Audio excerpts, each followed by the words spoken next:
the Rob from 106.1 Kiss FM here with my tag team partner in podcasting from beautiful Happy Valley in State College, Pennsylvania, the Jerry Valeri. Good morning, Jerry. Yes. Here we go. We've watched, 40 hours of wrestling in the last 2 days. Right. Plus, there's still SmackDown tonight, NXT, and Cruiserweight Classic tomorrow. I mean, my goodness, what a time to be a wrestling fan with no life. It was like they're clockwork oranging us.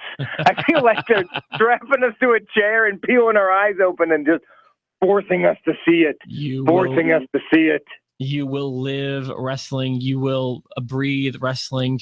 Oh, I think the theme song may have gone out over the air on Kiss FM a second ago. Well, you know what? There's been worse that's gone out over the air, I'm sure. Probably. Especially if you listen to my show.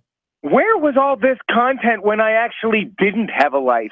We were talking about that yesterday. If I were still in high school, I would love to have 40 hours a week of wrestling to watch. This would be heaven. Because I remember watching, I'd watch Raw, and I'd flip back and forth between Raw and Nitro, and then I'd watch the Nitro replay, and it just didn't seem like enough. Yeah, exactly. Like when I had nothing to do and I was just in high school, I would have loved to have had this much content. But right now, I'm just like, come on, Vince, I have children. I need to see my family. Well, speaking of which, I know you have limited time with us this morning. So if we feel like we're rushing, I know Jerry's got he's got a life to live. You have a remote broadcast to do today, don't you? Yeah, I'm broadcasting from the Grange Fair. It is the only encampment fair in the United States. It's 146 years going, and what it is basically people move into these Civil War tents at a carnival for a week, and it gets pretty fancy. Hey, is there a parade there? Yeah, I mean, there are parades, there are all kinds of stuff. I actually I don't know if it was a broadcast or I may have been interning for Mike Martin back in the day, but I've been to the Grange Fair. In like 2004 or 5, I did a broadcast from there. It's an interesting slice of humanity. We'll leave it at that. Absolutely it is. All right, did you watch Raw last night? I did. Before we do Raw, do you want to go talk news or you want to talk Raw? How do you want to do it? Yeah, well, first off, let me shout out AJ and Jeremy. We're looking for some shout outs. Like they watch us all the time. So I want to thank those guys for always being supportive of this show. They share it. They're huge fans. So just thank you guys for watching the show today.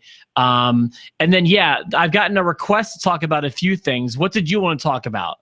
Well, I'm curious to know what you know about Jericho and Lesnar, I guess, having a fight after SummerSlam. I don't know much more about it than anyone else does. I'm assuming I read the same kind of articles that everybody else did. I think it's interesting. When it comes to Brock Lesnar, it's hard to tell what's work and what's shoot because I think he truly doesn't care about the business. I don't think he loves pro wrestling. He loves Brock Lesnar. Yes. And so him going into business for himself isn't unfathomable. And I think Jericho's one of those old guard guys that's, trying to protect his friends and protect people, and he'll stand up to Brock Lesnar. Boy, that's ballsy. Yeah, I mean, if you're going to call it, if you're taking a side, I would be on Team Jericho before I'd be on Team Lesnar. Yeah. But I feel like confronting anybody, literally the second they walk back to the curtain after a match or after a performance is not the right thing to do, although I'm not sure Jericho did that. It sounded like it was a misunderstanding that kind of blew out of proportion. And, Jericho was looking out, like you said, in an old guard kind of way. And I love that he didn't back down from Lesnar. Like, that's just like, what an old school mentality that is. Just to I'm older than you and I'm tougher than you. So we're fighting if I say we're fighting. Don't let the scarf fool you, Brock. I will slap you in the face. And also, but if Jericho just thought that Brock went into business for himself and he just kind of had that assumption, good for him for standing up for Randy Orton. I think so. Absolutely. It might have been a work, but I'm telling you, those elbows were dangerous and that cut is unreal. So I still don't think, and I don't know for sure, but I don't think Orton wasn't okay with that. I think Orton knew they were coming and was cool with that. Okay. Also, I would hope so. We'll never find out either way. You're never going to know. Probably not. But I will say that whole angle felt conspicuous by its absence last night. They brushed over it real quick in like a SummerSlam recap video, but then didn't say a word about it unless I missed something. That's because Brock wasn't there. What are you going to do when that guy's not there? And Randy was in a hospital bed. I'm sure they're going to talk about Randy on tonight's show. But Brock's a Raw superstar, just like Randy's a SmackDown superstar. But Brock wasn't there. They have Brock for a limited amount of time. So what? You can still mention it unless something went wrong, and you don't want to mention it. Yeah. So that makes sense. So that I just wanted to throw that out there. It just felt. I mean, to not even mention it felt really weird to me. So there was that. Is there any other news you felt like bringing up? The other big news story that broke yesterday, really after we recorded, was what opened Raw. Finn Balor hurt to the point where he has to relinquish the title, which is a bummer. I felt bad when Seth Rollins had to just give up the title, and I feel badly now that Finn Balor's got to do it because he was probably in for a pretty nice run. I don't think it'll be his last chance at a title. But it just sucks to see. We actually kind of addressed that yesterday. We did bring it up. We mentioned it before we knew it was fact. I had no idea that he was that hurt. When you said he was hurt, I didn't have any idea that he was like have to give up the title hurt. Yeah. But he did, and I like what WWE did. I mean, let's just jump into the show. Okay. I liked him giving up the belt, and I was confused at first because they didn't really explain the Fatal 4-Way thing until an hour in. If not more so, I didn't realize there was going to be a Fatal 4-Way next week until Jericho's promo in like hour 3. Right. I just thought there was like some kind of weird tournament happening. I actually thought it was going to be the 4 men would face off in like a single elimination tournament on Monday, but I was wrong. And I think I'd rather have the tournament personally. I would too, but the Fatal 4-Way is going to protect people. They're going to use they're going to use that. Someone's going to take a pin, but then you've got 3 guys that are saved. So my first note was that while I do legitimately feel really bad for Finn, in some ways I don't, and I'll explain why. Okay. Obviously, it was heart-wrenching watching him lose his smile, so to speak, on Raw and have to give up the title. So, why do you have to make it sound like The Notebook? Why do you have to losing his smile? You made it sound so romantic. No, I'm making it sound like when Shawn Michaels gave up the title without losing it back in 1997 or whenever it was. Right. That's what I'm comparing it to, obviously. But while I legit feel bad for him, and the luck is so lousy, the timing wise, that he loses it the day after he wins it, he could benefit from this. First of all, a lot of people would agree. I saw at least someone agree with me yesterday that Finn got it a little too quickly, if you ask me. So there's that. But let me also remind you that in a lot of ways, absence can make the heart grow fonder. Absolutely, especially with that entrance. Yes. And while obviously it's earlier than we would want something like this to happen, I feel like he could benefit from this in a roundabout kind of way. Now, that's the kind of surgery he's getting. I'm not good with timelines. Do you think we're going to see Finn Balor shock everybody at like Royal Rumble? You think he's going to show up before that, after that? My understanding is 6 months. Okay. So, I mean, it could be Mania, could be Rumble. What's 6 months from now? February-ish? It's after the Rumble. He's not going to get that Rumble main event. October, November, December, January. So, yeah, you could. If Royal Rumble, I would think would be reasonable. Maybe if he pushes it. Yeah. So there's that. It reminds me of, and it's funny. It's like another time an NXT guy came up, Sami Zayn.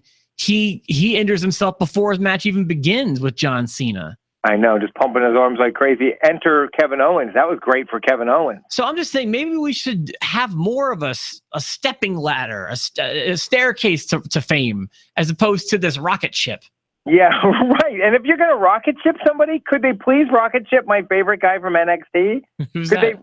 Kevin Owens. Could they just give it to Kevin Owens, please? He's an example of someone who did a really good job. I love it. I love it. And he did get the rocket ship. A pay-per-view win over John Cena, that's a rocket ship. Okay, it might be a rocket ship, but it's not a belt. He doesn't have a belt. He had the U.S. title. He had the Intercontinental title. No. It wasn't the U.S. title? No, Nope, he won the Intercontinental belt for a little bit. He never had the U.S. title. He never won the belt from John Cena. Then I stand corrected. I think so. Either way, he's doing fine. He's an example of a success story, I feel like. I think so. And I'm hoping he wins the Fatal 4-Way. I don't think he's going to, but I hope he does. So I feel like everyone should remember that when it comes to the Finn Balor stuff. Yes, we're all sad he's gone. He could come out the better for it. My next note has to do with the promo that inspired after that. You got Seth Rollins coming out the gate, and then they kind of announced that people are going to have to earn their way in. After that announcement is made, how is the first person out the gate Sami Zayn to laying claim for a championship title run? Yeah, him showing up at some point to fight somebody, I understand. Throw him in the fight. He can't. He has no claim. No claim. I agree. Now, don't mistake this for saying he sucks. The ladder. We got to get him to the main event. Yeah, this is the Universal Championship. This is the big title on the show. Yeah. So you can't just be like, I get it. You know, like watching Sami Zayn fight in this thing to potentially have a shot at it. Neville. Some of it didn't make any sense, and you knew they weren't going to win. Yeah, no, you're absolutely right. Like, I knew Neville wasn't going to beat Kevin Owens. You knew that Sami Zayn wasn't going to beat Seth Rollins, although that was a great match, and I think Sami looked good in his loss. Oh, yeah, I did make a note that was a great match, but when you have people like Sami Zayn and Neville coming out in a segment like this, and this is why I don't like the way these segments are written, what's stopping literally everybody from coming out? If everyone who comes out gets a title shot, why not the shooting stars coming out? You know, right. like really, like honestly, if whoever walks through the gate in the next 4 minutes gets a title shot, I'd imagine in real life, if wrestling was real, they would more people would come out than just those 8. Yeah, where's Heath Slater when you need him? Yeah, exactly. Great point. So there's that. As you mentioned, the match was really good. I liked the worked injury on his leg, or I don't know if it was his knee or his ankle that they wound up working, but that was a great touch. That reminds me of like the Bret Hart kind of storytelling, working a body part and focusing on that. I love that old school way of working, and Zayn seems to be doing great at that. By the way, for someone who's kind of been critical of Zayn today, love his work still. I still love his work, but he's not in that main event league yet. No. I mean, you've got to chase other titles. Like, I was surprised that Cass beat Rusev. Like, I was surprised at that. I was too. I think it's interesting that they have Cass in that Fatal 4-Way, but I don't know. As kind of an aside here, I thought that the show last night, which by the way I thought was a solid show, I'd give it a B. I don't know if you because most of the matches had purpose. Yeah, right. I would say that it actually had a Raw after WrestleMania kind of feel, being that it was in the same venue as SummerSlam was, and SummerSlam's now the number 2 show. It kind of had that Raw after WrestleMania feel to me, that level of excitement. And I loved the setup, the stage. Like when someone would come out, you had that big banner for their entrance, and then the floor was lit up and the ring post. Someone made a comment yesterday that it kind of looks like a Create Arena from the video games, but yeah. I love it. No, I absolutely love it. Light more stuff up. Well, you know what? I like that too. I do think it needs to be special, but they kind of found a way to do that. I thought it was much more subtle on Raw and much more in your face on SummerSlam. Yeah. So that was cool, I think. I like those things. It looks very, 21st century when you do stuff like that. Right. It doesn't need to look like it used to when Bruno Sammartino was headed to the ring. So I like Neville a lot, and I feel like he's a great worker. But last night, I think, was an example of him having ridiculous offense. And while you can interpret that as ridiculously talented, which it is, again, if we're doing a wrestling's real kind of viewpoint, I don't think in a real fight people would do a lot of those things he's doing to the extent that he's doing them. No, and people keep accidentally falling into the perfect place for him to do it. Exactly. That's the kind of stuff I'm talking about. Like no one ever ends up sitting in the corner unless they're fighting Kevin Owens and he needs to do the cannonball thing. Exactly. I notice stuff like that and it drives me crazy. So there's that. I just kind of I want a little less from him so that it's still kind of believable. It's like he was doing like he would never have another match again. He wanted to get all of his stuff in one match. It is pretty ridiculous, but you have to admit it's spectacular. Like, absolutely. Whatever you're doing, you stop to watch Neville because he's intriguing athlete. Listen, I remember when SmackDown came to Evansville, and it was a live, not a live SmackDown, but it was a tape SmackDown. My favorite part of the night and what I remember most from that night was that red arrow. Yeah, that move is unreal when he nails it. Good night. I was going to move on to the tag team stuff. Now that we've hit the 365-day mark, it really does remind me and show me New Day's run has been legit legendary. It has been because they haven't been. It hasn't been dragged out. It's not like at any point you're like, well, they could lose the belt. Now they're just holding it to get to the year. And they've been top notch the whole time. A great example of a team not resting on their laurels, as Steve Austin would say, right. And someone they're always trying. They're always trying to be creative, always trying to give you something new. This is a great example of an A+ tag team title run. I mean, because they could take Ryback as a great example. Ryback hits the mark a little bit with the stupid "feed me more" thing, and now his whole life is "feed me more." They chant that back, so that must be all I could ever do. New Day's had that a million times. Bootios, they could have just if they were Ryback, Bootios would have been it. The unicorn thing, great example. That would have been it. I mean, they never would have kept doing new things. They're constantly coming out when they fight the vaudevillains. They're making time machines.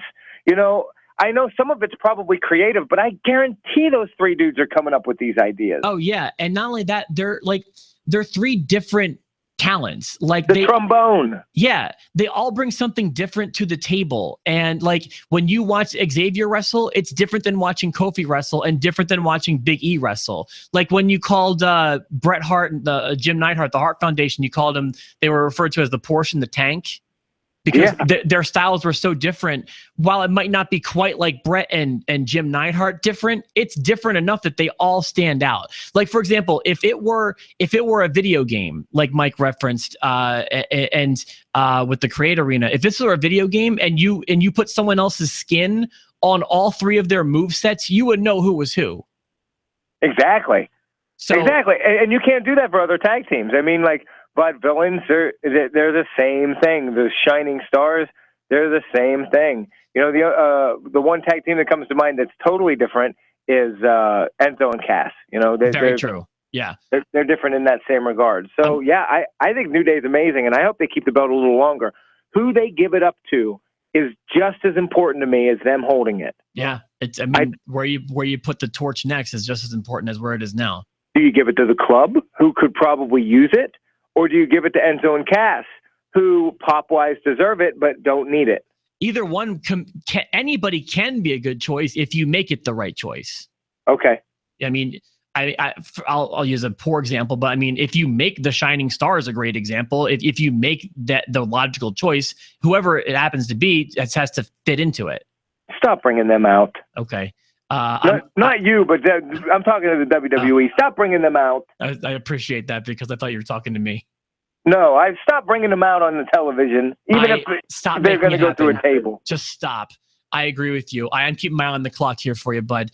I also wanted to say this, and this might go more in line with SummerSlam. But so how long has Big E been out? Has it been 2 weeks or 3? It's 2 or 3. I don't know. His return. When he returned, his pop was bigger than most guys who are gone for 6 months get when they return. I know. So good for them. All right. I thought that potentially the worst promo of the year, if not longer, took place when Titus O'Neil got the microphone last night. Oh my God! I fast forwarded it until I saw Bob Backlund on the ground. Wait, hold on. Do you still have it on your DVR? I do. You must watch the promo. It's so bad. They want me to care, and I just don't. And him beating up Bob Backlund still doesn't make me care. I mean, the first sentence, Jerry, has like 4 fumbles in it. I'm talking one sentence. Just please, will you promise me you'll watch just the promo? I will. I will, and I'll do my impression of it next time. Okay, thank you. I appreciate that. Maybe we can close the show with that next time. So, yes, promise me you'll watch that. I will watch that. Love how that segment culminated in the chicken wing. I do love that finishing move. I made the note, what commercials aren't Miz in? He's in all of them. Miz does so many commercials. I can't believe it. I'm not even using that as praise or criticism. I just a note I had. Him and Peyton Manning, they're in all the commercials. Great to see Bayley get called up. That was cool. That was really cool. I'm glad to see that. That'll be fun for her and Charlotte. Let's just hope Charlotte doesn't botch Bayley to the point where Bayley's in the hospital. Charlotte, please don't kill Bayley. Please. We like her.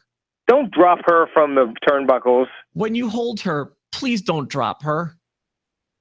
Is it just me or Charlotte has gotten super sloppy?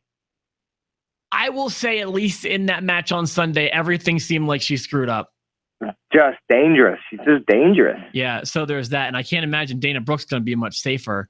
No. And then I think my final note of the show, and I'm kind of ignoring some things, but I mean, I didn't have thoughts on like the last match, really. I mean, it was fine. I liked actually, I guess I liked the last match with Jericho and Reigns, but my last real note is let's give a big shout out, Mr. Johnny Knockout.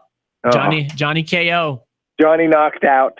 What was his promo all about? He loves big, sweaty guys. I like big, sweaty men. Is this what the WWE meant when they said they were going to have like transgender storylines? In case that can't possibly be like their nod to the LGBT community. That can't be it. Listen, we are an ally, and we defend the transgender community. So here's what we're going to do. We've got this huge superstar. Glad, I hope you're paying attention. This big up-and-coming guy named Johnny Knockout. Knockout. And what we're going to do is we're going to have him say he loves big, sweaty men. And then get killed. If that doesn't get Glad hard, I don't know what will, Triple H. I don't know what's going to work. I loved that during that match, the crowd started cheering for him. Cheering you, let's go, Jobber. Let's go, Jobber. I loved that. That was great. I had 2 notes, sure. if we can. Do it. One, the WWE is trolling us. They're trolling us with Roman Reigns. I'm convinced of it now. I don't think if the title wasn't up for grabs right now that he'd be in that position. Oh, my God. Oh, my Lord. He beat Chris Jericho. I was like, there it is. They're trolling us. They just want to stress people out until next week and threaten him as the champion. What I liked about that was, since Kevin Owens got in, I legit did not know who would win that match. Right. I didn't want Jericho to win, and because I don't want Jericho and KO to get split up, and I don't want them to have to fight each other next week. So I kind of like that. And that's why I'm going to give you my prediction, and I'm going to lock in on who's going to win the Fatal 4-Way. Okay. And here's my reasoning. They're not going to give KO the belt, even though I want Kevin Owens to have it. And I think he's the one that should get it, because they're going to keep this tag team with Jericho, and one of them having the championship and one of them not. Doesn't make a lot of sense. So I think he's not going to win it. I don't think, as much as they're trolling us, they're going to give it to Roman Reigns. They know how that goes. They've seen that movie. And there's no way they're giving it to Big Cass. I think Big Cass ends up taking the fall. And I think Seth Rollins is the champ. I'm locking in on Seth Rollins. I will lock in if you want me to as well. Lock it in. I'm locking in on Roman Reigns. You're drunk, and I hope you're wrong. I hope I'm wrong too. I hope you're wrong, Rob. Okay, listen, here's my reasoning. When Finn Balor won the title, they had a program lined up, I'm assuming, for Seth Rollins to chase and then acquire the title. I do feel that they're going to pick up not from where Finn Balor dropped it, but from where Roman Reigns dropped it. And Seth Rollins will now once again chase Roman Reigns. Listen, I'm not any happier about it than you are, bud. Just give it to Kevin Owens. I wouldn't even, Big Cass wouldn't surprise me. I mean, when you think about it as the millennial title, which I compared it to, giving it to Big Cass would fill what they were going for Finn. I would be happy with any of them getting it but Roman. If Roman Reigns gets that title, I'm going to have a fit. Well, and it will be even worse because that's the one I'll be able to rub in because that's who I'm picking. That's what, because you've locked in. Well, I'm locking in for Monday, right? Is there anything else you want to add? I know you got to run out of here. I appreciate you being on the show. No, Roman Reigns is the worst. Oh, yeah, we agree on that. He has become Kane. He has become Kane. No, they throw him into something and they make him be part of it. He's Kane now. He's Kane in a ladder match. I don't disagree with you. I don't know if we're getting trolled. I think that he was a victim. I'm sorry, he was a beneficiary of circumstance last night, and that they need some people in there. I think that Finn's loss may be Roman Reigns' gain. We'll find out next Monday. I don't know. Maybe we'll have an episode later this week. Maybe not. We'll get together on that if we both watch SmackDown or there's something to talk about from there. For myself, the Rob, and my tag team partner in podcasting, the very busy Jerry Valeri. Thank you for being a part of the show today, and we'll be back later on. Thanks for watching. Roman Reigns is a Samoan turd.